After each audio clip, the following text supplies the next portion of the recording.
Welcome to the Manders Mindset podcast. Here you'll find both monologue and interviews of entrepreneurs, coaches, healers, and a variety of other people, where your host Amanda Russo will discuss her own mindset and perspective and her guest mindset and perspective on the world around us. Manders and her guests will help explain to you how shifting your mindset will shift your life.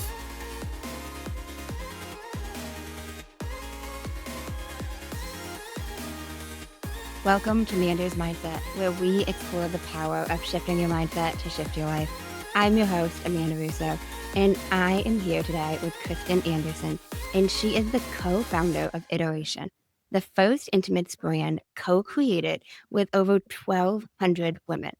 With 15 years of design experience at Victoria's Secret, Lane Bryant, and Adore Me, she saw firsthand how ignoring real customer feedback led to poor fits and high return rates. Thank you so much for joining me. Oh, I'm so excited to be here, Amanda. So who would you say Kristen is at the core? Oh, that's such a good question. Loves art and design. I grew up really believing in creation as like an early skill, and I learned from drawing things to crafting with my hand. I love sustainability and thrifting. That's also something that has followed me all along. Just like finding a way to make something old new again is so fun. I love being somebody who disrupts things a little bit and changes the setting. I don't love taking anything at first glance. I don't believe it.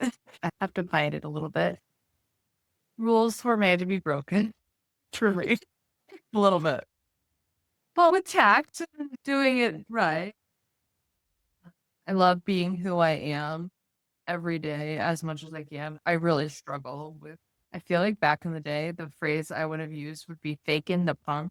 I don't want to be somebody I'm not. I want to be who I am. I want to be somebody who shares with her team. I love making people laugh and have a good time. To me, it's very much about having a good time while you're doing things. If you're not having a good time, then why are you doing it?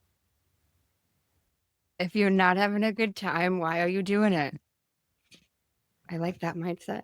Can you tell us a little bit about your upbringing, childhood dynamic, family dynamic, however deep you want to take that? Sure. I'm the youngest at 3 family households, so whatever that does in my like setting. My zodiac sign is what I was thinking. And the youngest girl, my sister is the middle child, my brother is older. We're all 5 years apart, so it's like we never really went to school together. We were always kind of like separated.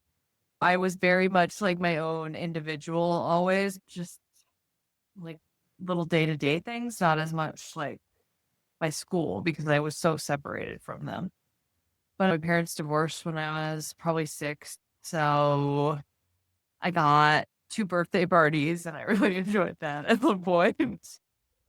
They made it really easy, though. They were really good about being co-parent. Like, before that term even really existed. My mom and dad, like, even now, they've been divorced longer than they were married. But even now, my mom would invite my dad to Thanksgiving dinner if she was hosting it at her house. They're still really good friends. It was never, like, drama for your mama, you know? So I think that really helped. I would say that being the youngest, I got a lot of extra attention, especially towards the end of my adolescence. So it was really great to have parents that cared and wanted to be there for those moments. And it, of course, shapes you. And I think that there's lots of things that have made me who I am, like sibling relationships, probably more than anything. But, you know, it's hard to even wonder any other way because, like, every opportunity for a choice basically opens a new branch. So, I mean, I wouldn't have it any other way. I think everything that happened led me to this place. So, it was worth it. I like that. Every choice opens you to a new branch. That's great that you were able to have such a great, I don't even know what word I want to use, but with the co-parenting, and Right. you mentioning your favorite thing was having 2 birthday parties. Like, Mhm. that's a great thing. Like, some parents would be arguing over who gets to throw it. I think that's a great way to handle it. And even years later, you're still looking back on that, like, you got 2 birthday parties when you were a Yeah. kid. So post-school, did you go to college? Yep. So I went to school at Framingham State in Mass. I didn't know I was going to go to college at first. So I had a weird moment in my senior year of high school because that summer I had gotten a job as a nanny. And with my very first paycheck, I bought a sewing machine and some fabric. And I went home that night and I made a dress. And I was like, this is so cool. Because the only sewing machine I had used at that point was like my mom's like really shitty pink Kenmore that like smelled like burnt rubber when I used it. And it was just like everything broke, like nothing, it didn't sew right ever. When I bought the sewing machine, I made a dress and I was like, oh my God, this is so fun. I love it. And then I just like never looked back. And so I started going store and buying all the fabric I could buy that I loved. Like I had really silly fabric. I remember one skirt that I had that was like had flamingos all over. And I just like I really loved making like these weird wacky skirts. I had like a really cute mini poodle skirt that I made. I just I had a lot of fun making clothes. And so mostly skirts, though, mostly skirts, my senior year of high school. And I like at some point in life I had wanted to be a doctor. I took 4 years of Latin in high school because I wanted to be a doctor. And then my senior year, I told my guidance counselor, I'm like, I just want to take a break because like I discovered this new passion and I wanted to build a portfolio so that I could go to FIT. And so I had this in my mind at this point, and I was like, I'm just going to take a year off. I'm going to make a portfolio because FIT needed a portfolio. And so my guidance counselor's like, no, I don't think you should do that. And then he convinced me to apply to the only school nearby that would take me without a portfolio for fashion. Not the only school, but like one of a few schools. And he convinced me to look at it and apply. I went and visited the school before I applied. And I was like, oh, I actually really like it. And so I applied. And then I got in. It was the only school I applied for. I was like, okay. And then I actually loved it. I loved Framingham State. It was such a fun school and I learned a lot there. I also became really involved in student government. I became my hall government president my freshman year. Then I became an RA for the rest of it. I just found a good place there. So I never ended up transferring to FIT. I just went Framingham all the way. And then I ended up in the lingerie field and I never looked back. I thought I was going to design dresses when I first started, but I love undergarments and they're like party dresses for under your clothes every day. But I'm so curious. What made you buy a sewing machine your senior year? well, I had always been really, really interested in clothing. And like, I mean, I would draw clothes when I was like younger. That would be what I drew, which I don't know why, because I loved it. But then at one point, when I was 9 years old, actually, I was at my friend's house. She was actually a foster child, so like this was kind of a new environment for me. It wasn't like somewhere I was like totally used to being. But at her house, we were like sewing Barbie clothes, and I take a needle and I stick it in the rug, and then I go to look for something, and I'm kneeling when I'm looking for things, and I kneel on this needle, and I feel like go in my knee and I'm like, what the hell? And I'm 9 years old, so I didn't really say what the hell, obviously, but I leaned back against the bed and I was like, oh my God. And I looked and they're stringing it on my knee and I'm like, oh my goodness. That was my first take with fashion. I feel like that was the universe like pricking me with fashion bug. And I'm like, why did this happen to me when I was 9 years old? I had to go to the hospital. I got seen in the ER by like Mr. Doogie Howser. He was literally the youngest doctor I've ever seen in my life. he snipped the string so you couldn't get it out. And then I had to have surgery the next day to get this needle out of my friggin' knee. So I'm dying, it's stupid. And I'm just like, how did this happen? And now looking back, hindsight is funny.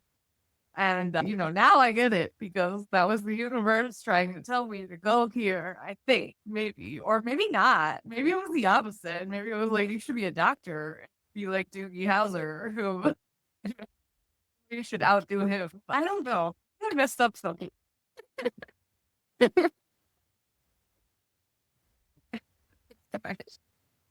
So you've been into the clothes for a long time and drawing them and everything. I mean, I tried to use my mom's Kenmore, that like pink one that like burns rubber. I tried to use that when I was younger too. Like even after the like Harvey incident, I did not give up. I wanted to make bags. Like I tried to get into a bag making business with my sister at one point, and she's really unruly, so it didn't work. But I was probably only 10 or 11.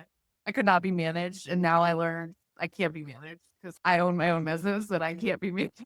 I tried using this janky Kenmore machine and it just smelled like burnt rubber and the bobbin just kept getting messed up and I didn't know what I was doing, but I knew this wasn't right. So I just really wanted a sewing machine. I wanted to make stuff. I wanted to look at a pile of fabric and turn that shit into a skirt. Like I really, really wanted to do that. And after I bought the sewing machine, I would do it like obsessively, like every day. I would find some new fabric, make a new skirt, especially once the school year started from after summer. I would go home every night. I would make a new skirt. I would do that from like the beginning of September through November, not repeating the skirt for the first 2 or 3 months of the school year. I never wore pants. I was known as skirt girl in my high school because I was always wearing these skirts. I was also in the home ec teacher's homeroom. She also would like see me in the hallway in my new skirt and she'd pull me in to show her class what I had made that day. Because I like this whole ec project basically every day. I'm just like coming in with new things and never wearing pants. And I only learned later, after 3 or 4 years after high school, that I got called skirt girl or skirt girl. Like nobody ever called this to me, my face. But I worked at a shoe store too. And so one day I was working at the shoe store, like in summer break between college. And somebody's like, "Hey, you're skirt girl." And I was like, "What do you mean?" And they're like, "You're the girl that always wear all the skirts. That's all you're having." So what was it about making skirts that you liked as opposed to like making t-shirts or making pants? I mean, skirts were really easy, to be honest. Like, they were just a really easy thing. I felt like I had vision. Every time I had new fabric, I know exactly what this is going to be. Like, I'm like a girly girl, so I think I latched on the skirt, and I was like, I'm just going to make a skirt every day and see what I can do. I had one that I really loved that was black tweed with pink stripes running through it, and it had like a little flounce at the bottom.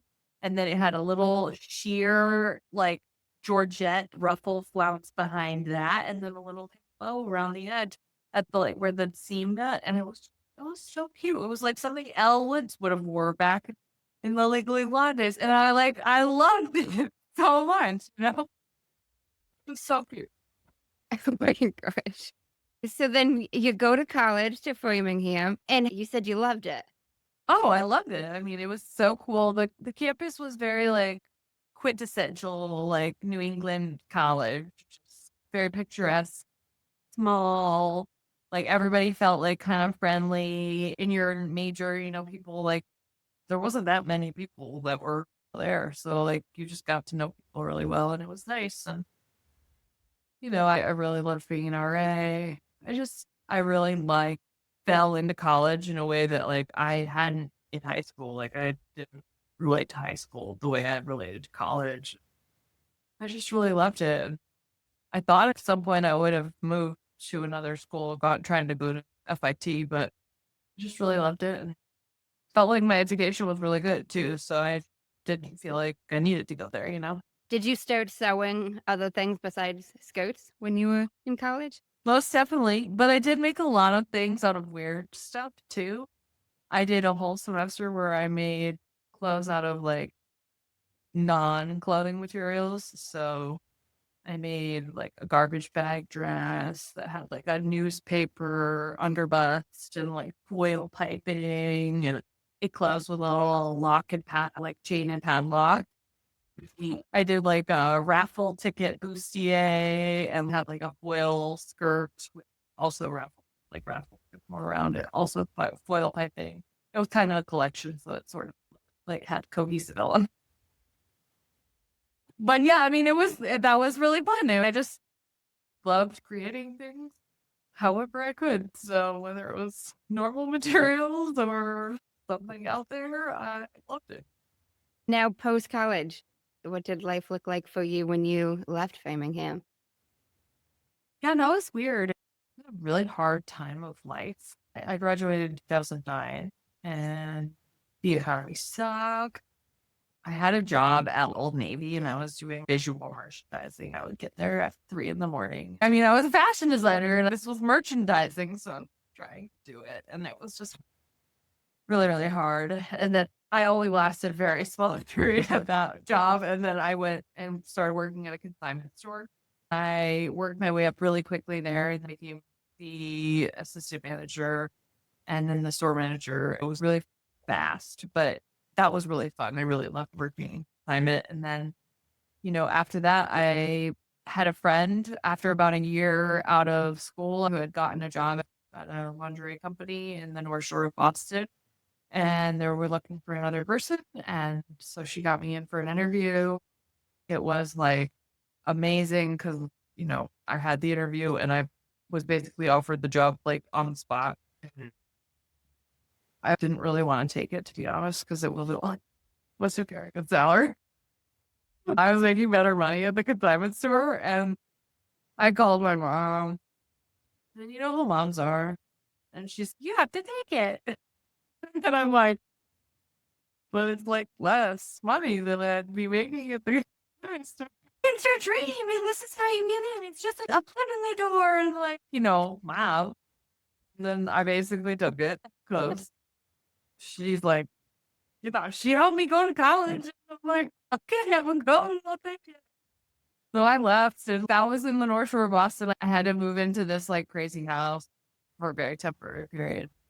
Weird time in my life.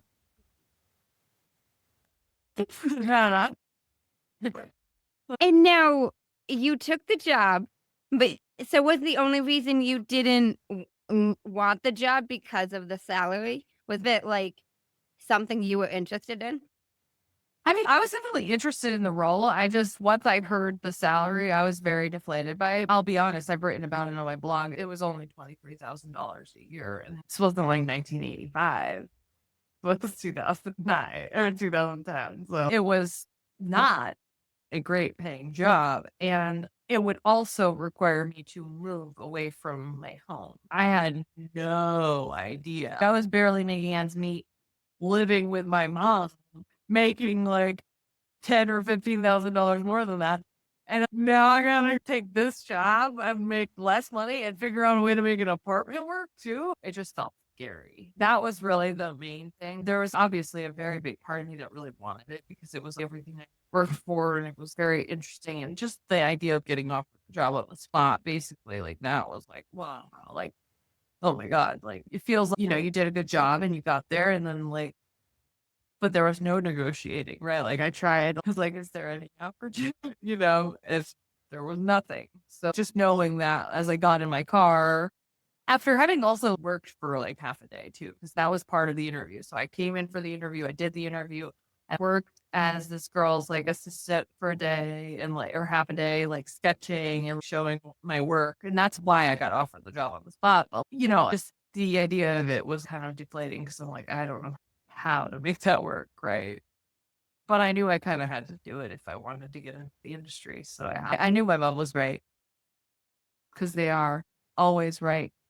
Oh my gosh. Now, how did you feel about the idea of working in lingerie? Because you hadn't done that before, had you? No, I hadn't done it. I had a little bit of swimwear in my portfolio at that point, but no lingerie. I thought it was really exciting though. I just remember being like, I got into the office and I walked into spot that my future boss would be working. And I loved it because there was so much like frilly girly shit all over.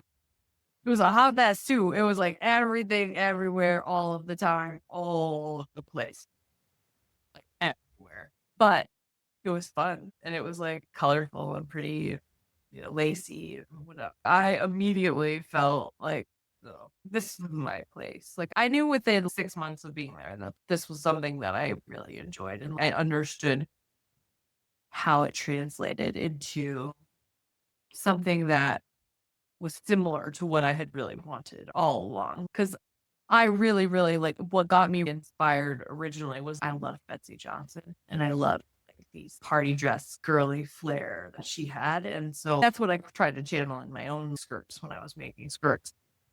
But lingerie is just like that all the time. And it's just under your clothes. And it's something you wear every day. So it's like compounding effects, right? You wear a bra and underwear probably every day. A lot of people do wear a bra or underwear every day. So just the idea of having this party on your body every day instead of a party dress like they wear one like on New Year's Eve, one day of the year or whatever, like, and like a lot of people just wear their party dresses once too, or like they rent a dress or whatever, but like your underwear, that's gotta feel good. It's gotta fit. It's gotta be like something close to your heart. It's like all the good things. I don't know. I can't think of anything that is not that like party dresses is, like it became everything to me almost instantly. I love that. Now, how long did you work at this company for? I was looking there for like maybe 2.5 years or so. And then they had kind of like a crazy dynamic shift because Frederick's Hollywood went out of business and a bunch of their people, they let go a bunch of them. And then I went into freelance, and freelancing back then was a lot different than it is now. So it was like scary, wild, wild west. But I did it for a while and I tried to make it work and I didn't really love it. And then I got an amazing opportunity at Adore Me in New York. And that was like life changing. So I said, yeah, I'll take this opportunity and move from the Boston area, go to New York. And honestly, it was just like the best thing that ever happened. And so it was like meant to be, Now, you mentioned after you left this place, you did freelance for a little bit. Mhm. How was that? It was just so different because I feel like I was so junior and I didn't really know what I was doing at the time. And I feel like with freelance, the best time to do freelance is when you really, really know your shit because that's like when you can really command a room and explain with authority versus guessing. I mean, honestly, I think it's hard to imagine the internet without ChatGPT. It's hard to imagine the internet without Google or without the robustness that Google is now, right?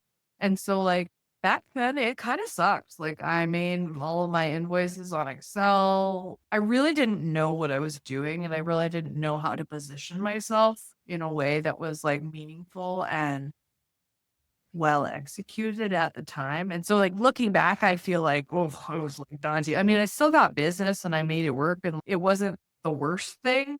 It just knowing how I operate now, my business light years ahead of that. So it just feels like a kind of cringy period of my life. When was this approximately? If you So that was like sometime between middle of 2012 to like middle of 2013. So it's like the internet is so different. It's hard to like, it's kind of crazy because like you are probably also right around my age. And so you probably have grown up with the internet where you might kind of remember a time where it wasn't there. I do, and when it was very new, And that's weird. Not everybody has that, but like before the internet and after the internet are very different periods. And even when you think about if you slice that in half and you just look at that period of my life, right? Like that is so long from where it is now. And so like I think about how everything you get. Like, it's just hard to imagine what that was like. I can't even remember it well enough, right? Like, I just remember it. It was hard. It was hard to find business. It was hard to figure out. I think I used Upwork. I don't think it helped very much. Like, I don't think I got great clients. How long did you do this freelancing before you got the job at Adore Me? I mean, it was probably just about a year and a half, maybe. I think I did it a little bit after I got the role at Adore Me, but not very long after. Were you looking for work when you got this job at Adore Me? I had started to, yeah. I leaned into the freelancing for a little while, but then I just was kind of tired of that. It felt very not sure what was going to happen. I had been interviewing a few places. I think I had interviewed and had a job interview at Puma. I had gotten flown to an interview in Dillard's in Little Rock, Arkansas, which was an interesting experience. I had looked at a lot of different roles, actually, I'd been interviewing, and I got really lucky because my previous boss from the job that I had been let go from was in the Adore Me office the day after they got my application. And so they asked my ex-boss if she had known me, and she was like, oh, yeah. And then she started talking me up. They reached out like that same day and asked me for an interview. I came in a few days later, another day that I was offered the job on the spot, but I wasn't even home and they called me. Called me. That was You mentioned Adore Me was in New York. Yep. But you were Yeah. currently living in Boston. Yeah, I was in the Boston area. And so I had to go to the interview. It was like they had called me, I think, on a Thursday or Friday, and I had to go home to Connecticut to get ready for the interview. I drove to the New Haven train station. It was like a 6-hour round trip to go to the interview. And then honestly, I remember so many of the feelings too. I had a really bad experience in New York previously. The last time I had been for a job interview was awful. I had only been there twice for an interview. This was the second time, right? And the first time was awful because it was right out of college. I had a recruiter that saw my portfolio and she thought I would be good for this job at a coat company. I go to the interview. They take like 30 seconds to look through my first 10 pages of my portfolio and my resume. And then they're like, I don't know why you're here. And then I'm like, again, another 6-hour round. Anyway, so that was my previous experience of going into New York. So the whole time I'm riding into the city for the Adore Me interview, I'm just like thinking in my brain, if I could take my butt and like get off this train right now and then get right back on the next train to Connecticut. Like, I don't even have to go. I could just go back home and tell everybody I did the interview. I mean, I tell myself that, but then somehow my brain and my legs have two different messages. And they walk me all the way to the interview, take the interview. I have a great time. A very good conversation, just like this. We hit it off. Me and my would-be future boss. It was just good and easy. It just felt like we were in sync. So now did you move to New York after getting this? So I was living at the time with my eventual husband in Massachusetts. He actually moved from Connecticut with me to Massachusetts. He's the reason why I could afford to live there, really, because he also provided income to our apartment when I was making almost no money. And so he lived in our apartment there, and I moved back home to my mom's while he tried to figure out a job situation in New York. So I lived in my mom's house for like 3 months. It was like 3 hours every morning, 3 hours every evening. I lived kind of like a zombie, and she did like my laundry and made me lunches. And I felt like I was a kid again, and it was kind of great, but also kind of awful. Honestly, the worst thing that I remember from this phase of my life was the smell of the refrigerator. It was horrendous at one point, and it was only because I brought my lunch every day that I remember this. It would infect my lunch bag. Smell like, oh my God, why does it smell like the fridge? This was food my mom prepared with love. What? It smells like the door fridge. But so you were commuting. You had like a 6-hour Yes. total commute, Yes. It was a long time. and you did that for Like 3 months. But we also had a really long work day too. So our working hours were usually 9 to 7. My boss was really wonderful and she would let me try and skip out at like 6:15 ish to try and get a train that wouldn't get me home after midnight. But I would like get on the 6:30 train or whatever because it's still a 20-minute walk from there to the Grand Central. And then I'd take a 2-hour train, half an hour ride. And then, I'd be in bed by like 11:30-ish, maybe midnight. And then I'd wake up more and I'd do it again. It was like, oh my God, what am I doing? so you do that for 3 months, and then did you move to New York? Yeah, eventually got an apartment with 2 other roommates, 2 girls, for like a 9-month window or so. Also, another fun experience in life, having roommates again. I hadn't had roommates in college. So you have 2 female roommates for about 9 months, and do you leave Adore Me after those 9 months? Oh no, I was there for a long time. I was there for like a little bit more than 3 years. So Hmm. I'm just living my life, and being part of a startup kind of unleashes something in you that you don't know you have until you do it. So like, I don't know. There was a mentality there of work hard, play hard. And so I did that. And like, I wasn't with my boyfriend at the time. Like, he was in Massachusetts. And so living with my girl roommates and having the Adore Me lifestyle, I worked really late every night and hung out with them. My Adore Me people were my BFFs. Honestly, a few of them still are. So it's like that lifestyle is kind of, you become close with the people that you work with because you're always at work or you're always doing something work related. What would you say is the biggest thing you learned from that startup? I think having a growth mindset for sure, believing that you can learn anything you need to learn. I did not know what I was getting into when I took on the job.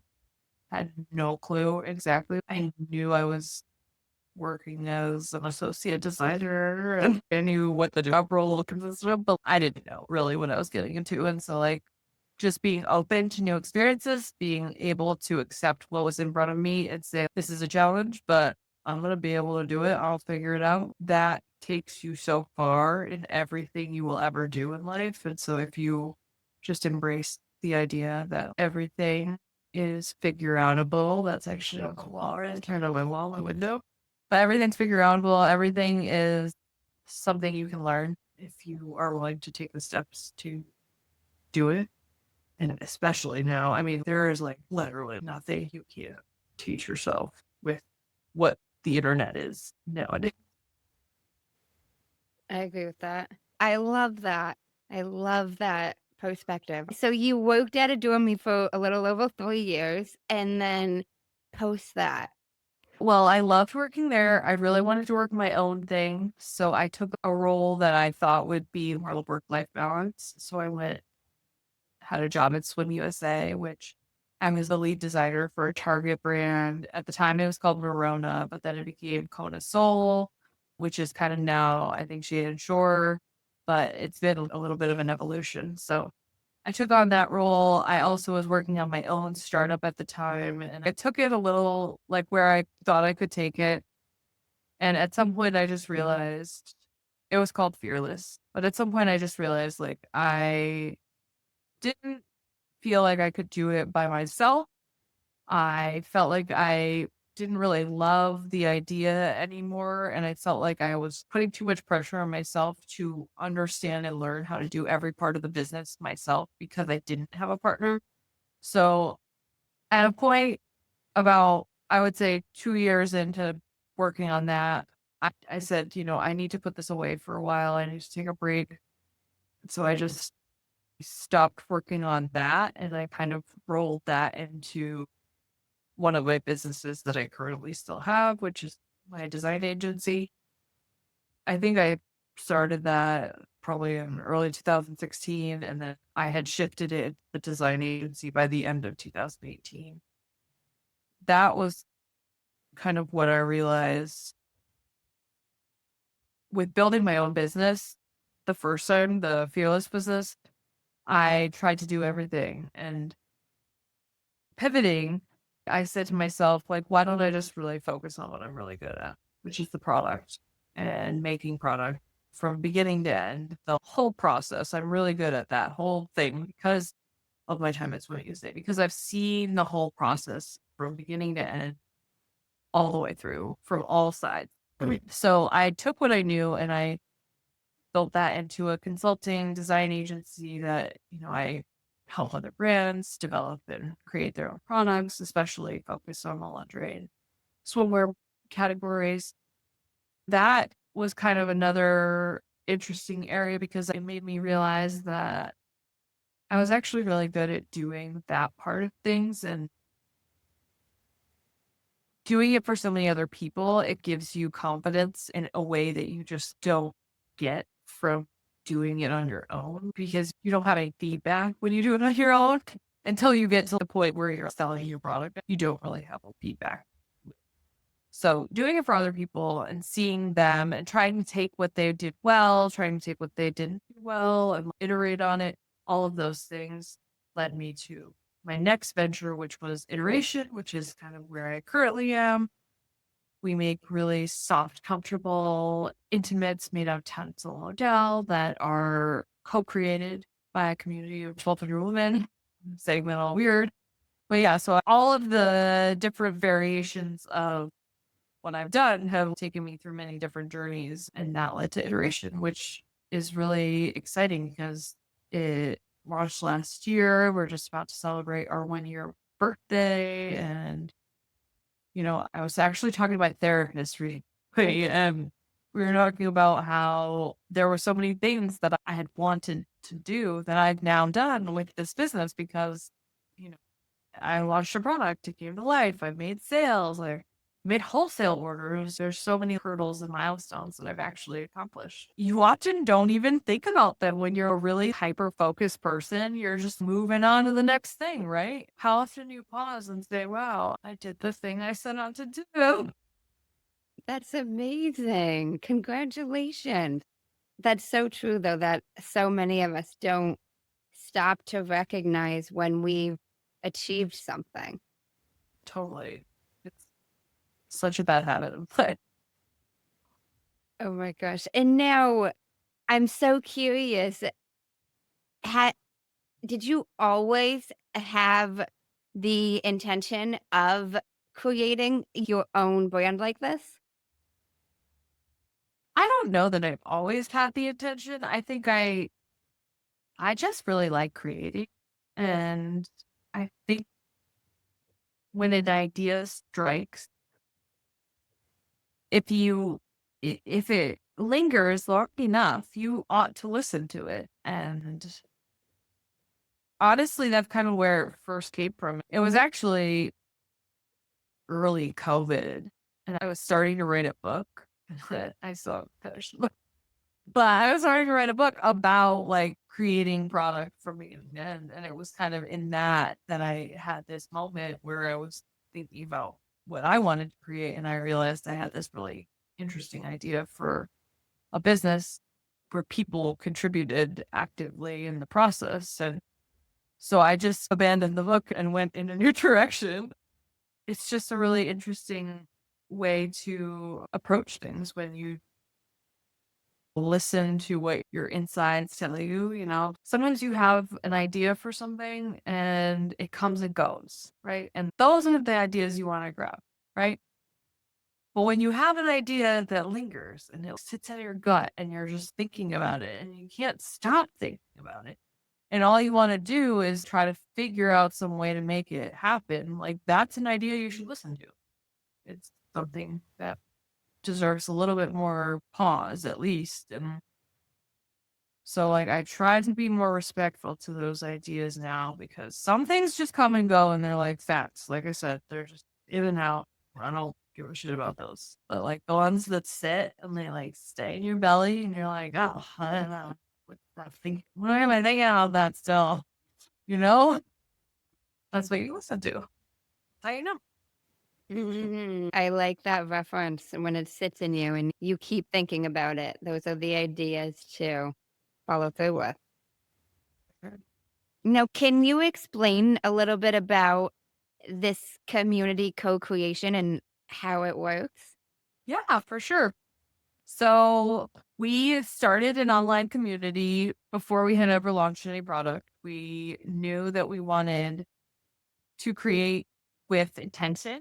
And so we built a small community of women that weren't very happy with their bras at the moment. And we asked them what they wanted. We started with this like 3D printed 3D contoured frame. And we actually still like have it as this idea that we want to return to when the money is right, if the time is right. But right now it is just a very expensive idea for us as a business that like fully bootstrapped. We only have two owners, it's just us. So we started down that path.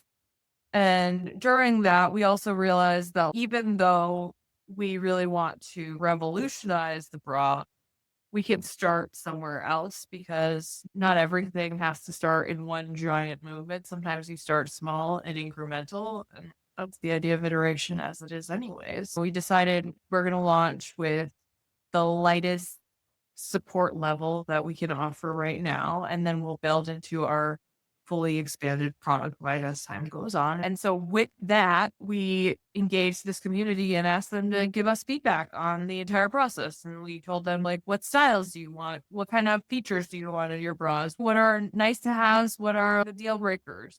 What sucks in a bra and what should we absolutely get rid of so that we don't mess this up? And what's really, really good and what you really want. And so we tried to basically over a year and a half, we honed that feedback and captured what we needed. We got feedback on the colors they wanted. They told us what names they wanted for the colors. Like they gave us really, really cute names and they gave us like really classic names. One of my favorites is Frickin' Marvelous. They gave us feedback. They did wear tests for us. They wore our underwear, our bras for days and days and weeks and told us what they liked about it, how it felt, how it fit. And they showed us, they gave us a lot of feedback so that we could take all of those little tidbits and use it to make the product better and make sure that the next round was even better than the last, which is, yeah, the whole point. It's like, we are always becoming better iterations of ourselves. And why shouldn't our underwear keep up and always getting better? I love the idea of having a bra that you kind of know you can go back to. And if it's changed in any way, because they did something to make it a little better, not to make it a little cheaper, make it better. I love that. What made you decide you wanted to get customer feedback? Well, when I was at Adore Me, actually, we had really rigorous feedback loops that we would go through where we would kind of review customer feedback and we get like a report every week of these are like the items that had the highest negative feedback or the highest return rates. We would look at that information and then we would decide based on that, what are we going to revisit, refit, recheck everything. Like we would then order samples from a warehouse. We tested on fit models.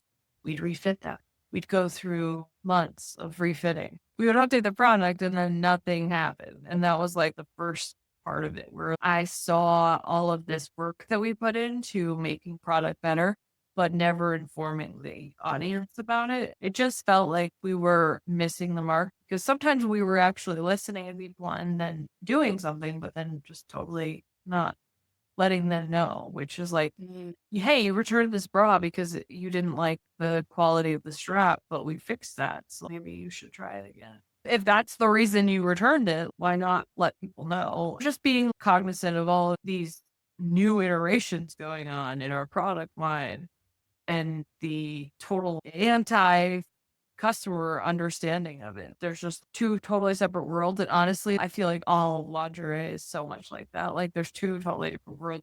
There's actually like a world in which this is how they fit a garment on a fit model, and then this is how they tell you how to fit it on their website, and they're like not the same. And it's just like the whole world. It's just trying to figure out how to make things that are the same work.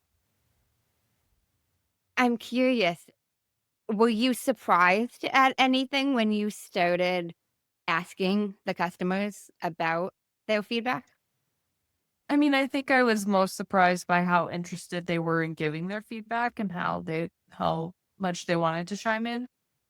Some more than others, but there was a lot of interest. The more fun and silly we made it, the more they were interested in it too. There was a really good poll we did around Halloween time, and it was like, what strap width would you want your bras to be? Like, what's your ideal strap width? And like, we used Kit Kats as like a form of measuring and, Photoshop them on. And like, it was just a silly way, but we got a lot of feedback and it was a really popular post. And it helped us understand a really major feature of our bras. And like, actually, has in hindsight, we've learned now that like the strap was the biggest complaint we had seen in all of our research. The fact that we also got the most feedback on that is also interesting too, right? And it did translate into like a wider strap on our product because of that feedback. So it all kind of worked.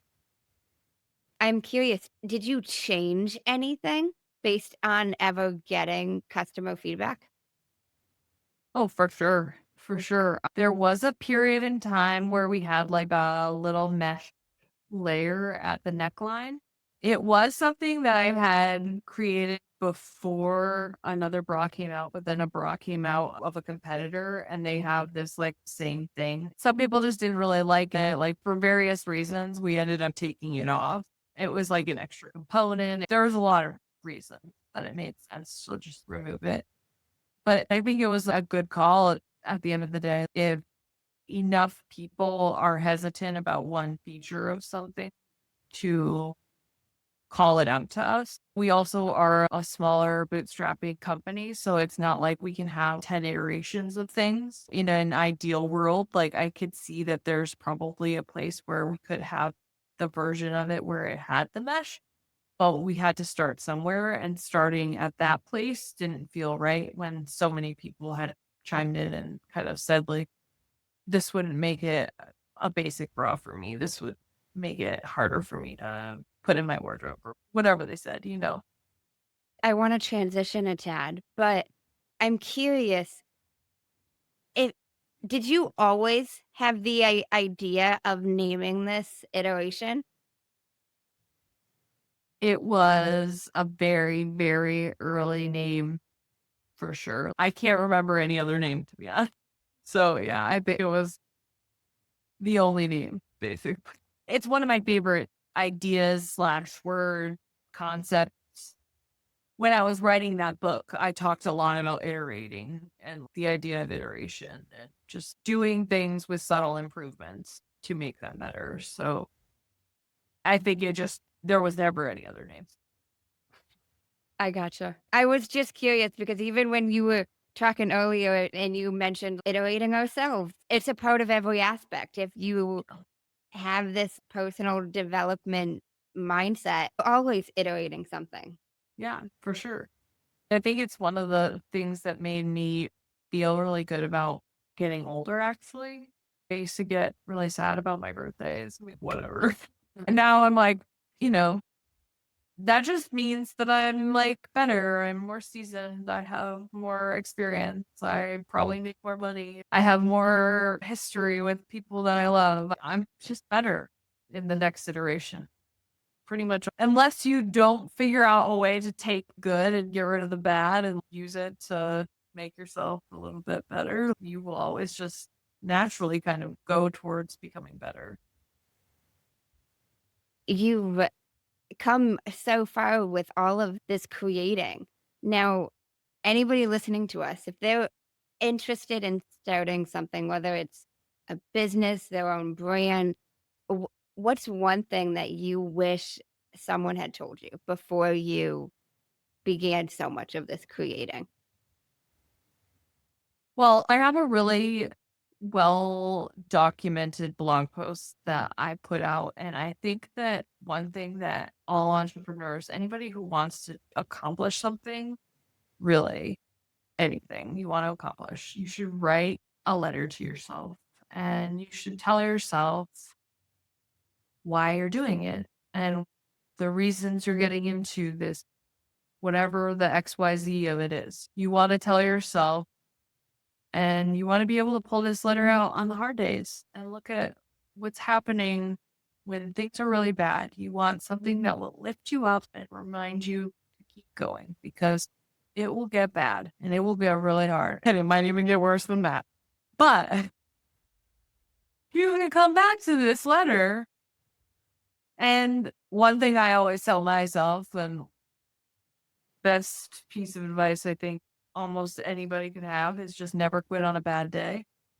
And so if you're having a bad day, you gotta wait till it's a good day. And if it's a good day, you probably aren't gonna want to quit. So if you only want to quit because it's a bad day, don't quit. Keep going. Wait till it's a good day. And if it's a good day and you really want to quit, then I guess you could quit. But I've never had it happen where I waited until a good day and I really wanted to quit. Write a letter to yourself about why you're doing what you're doing. The things that motivate you, what's going to keep you going. Ultimately, it's for you to be inspirational to yourself, because it's hard to not listen to yourself. Right? You said it. So you can't really deny it, right? So just tell yourself why you're doing it. Tell yourself what's in it for you. Tell yourself the things that it will mean if you accomplish it and why that's important to you in your life, your family, or whatever it is. Give yourself all the reasons it matters to you in a meaningful way. And just give yourself a little pep talk, basically. It's just like a little pep talk. It's going to get hard. It's going to suck sometimes. You're probably not going to know what to do. And when you don't know what to do, maybe here's what you should do. And maybe think about it. Plan a map. Plan a strategy for it. You got X, Y, and Z. Your Uncle Tom is the person that you're going to reach out to when you have financial woes. At the end of the day, it's really just about giving yourself a little bit of guidance so that you have self-control, even on a bad day. Even when you don't want to listen to anybody else, you can listen to yourself. I like that. I really like that. Now, I'm curious what you would consider the biggest aha moment you've had in your life. Ooh. Your face. The biggest aha. I think so. I took a picture of this and sent it to my friend today, actually. It's a card, and it's a curly girl card. I love curly girl. I don't know if you've ever heard of them, but they make really cute cards. But anyways, it just says, it's important to remember that the beginning can be anywhere along the way. And I think that is an amazing aha moment for any person that's trying to start something, because you don't have to wait for a good moment. You don't have to wait for a good day. You don't have to wait for tomorrow. You can start right now. It can be anywhere along the way. Anywhere. We often wait. We wait so much. Don't you think? So many people, we wait for a perfect moment, right? And you don't have to wait. Don't have to wait for that. You can just change or do whatever the fuck you want whenever you want. I love that. Thank you so much. I really enjoyed this. Yeah, it was a great call. I enjoyed it. Stay. Have you heard of a man named Jay Shetty? Yeah. So he's got a podcast. He's a motivational speaker. He's written a book. He has a podcast called On Purpose, and he ends his podcast with 2 segments, and I've incorporated them into mine. I give him a little bit of credit because these are not my questions. They are not my questions at all. But the first segment is the many sides to us, and there's 5 questions, and they need to be answered in 1 word each. Go Prague. No, they're not hard. They're not hard. Okay. And there's no wrong answer. So, Okay, I trust you. what is 1 word someone who was meeting you for the first time would use to describe you as? Bubbly. What is one word someone that knows you extremely well would use to describe you as? Chaotic. What is one word you'd use to describe yourself? Animated. What is one word that if someone didn't like you or agree with your mindset would use to describe you as? Crazy. Or no, unhinged. What is one word you're trying to embody right now? Joyful. I like that. Second segment is the final 5, and these can be answered in up to a sentence. What is the best advice you've heard or received? Keep going. Why is that the best? Because when it feels like you're in hell, you might as well keep going. Persistence. So many people give up so just short of the milestone. What is the worst advice you've heard or received? Stop being a cowboy. Why is that the worst advice? Because like it's the idea that I do things kind of like the wild, wild west. Because it's not like necessarily corporate or like polished, but it's like cowboy. What is something that you used to value that you no longer value? Well, being a perfectionist or being perfect. What helped you stop valuing that, if anything? I mean, it's not that I don't value it. It's just that I have realized that it hinders action in a lot of ways. And so I'm much more willing to be actionable and imperfect than perfect on paper and never do anything. 'Cause that sucks. I agree. If you could describe what you would want your legacy to be as if someone was reading it, what would you want it to say? What is my legacy? That's such a lot. Like, I didn't know this was going to be so serious. Well, you know what? I hope my legacy is that I help inspire people to be a little bit more courageous and be open to be who they are. I hope I encourage people to wear whatever they want to wear and feel confident doing it. I hope I inspire a legacy of understanding that there's a lot of value in growth and believing in yourself and that you can learn and do anything, and don't let anybody else ever tell you you can't, because they're wrong. If you could create one law in the world that everyone had to follow, what would it be? And I want to know why. I want everyone to just walk around in their underwear, and that's because I want to know what everybody's underwear looks like and what they're wearing and who they're wearing. If they're wearing my underwear, right, I want to judge them. Not really, but I just want to know what they're wearing. I can't ever know. When you design underwear, you don't get to know who wears your underwear. That's the like bummer of it, right? It's like, if I had a law that I could like make people just walk around in their underwear, then I would know who's wearing my underwear, and it'd be really easy to like be like, "Hi, I'm the designer of that underwear." It's So, like, no, do people like not tell you that they wear it? This is just a random question that I'm curious now. I mean, people I like love tell me they wear it. Like people, Like the clothes show, I get it. Yeah, But like like you won't know just like Joe Schmo walking down the street. well, yeah, I would never. I mean, I do bra fittings sometimes for my friend's bra shop, so like I might know if I helped fit them into their bra, but if I didn't, then yeah, I never know. I never know.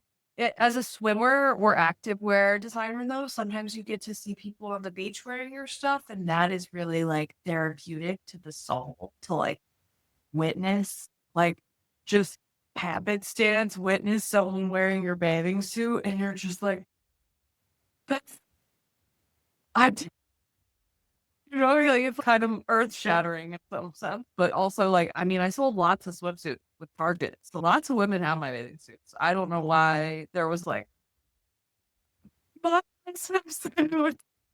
one time, or at least a handful of times, my mom / my aunts have gone up to people on the beach and said, "You're wearing my daughter's swimsuit." When I do it, it's okay. When they do it, it's extra. Just kidding. It's weird when I do it too. I can understand though why that would be allowed, because you're curious and you're not necessarily going to know really otherwise. I mean, that's just me making a silly law though, because I have no right to be a lawmaker. What it's worth, most of the guests that I'd be asking what law they would make have no right to be a lawmaker. But I asked them all it, so it's okay. That's true. True. Thank you so much. Oh, thank you. It was very fun. Any final words you want to share with the listeners? Just check us out and go buy some bras and underwear from Iteration. Sounds good. Thank you so much, Kristen. I really appreciate it. Thank you, Amanda. It was great chatting with you. You as well. And thank you guys for tuning in to Manders Mindset.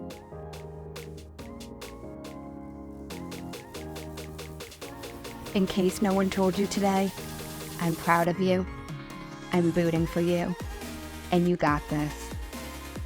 As always, if you enjoyed the show, I would really appreciate it if you would leave me a 5-star rating, leave a review, and share it with anyone you think would benefit from this. And don't forget, you are only one mindset shift away from shifting your life. Thanks, guys. Until next time.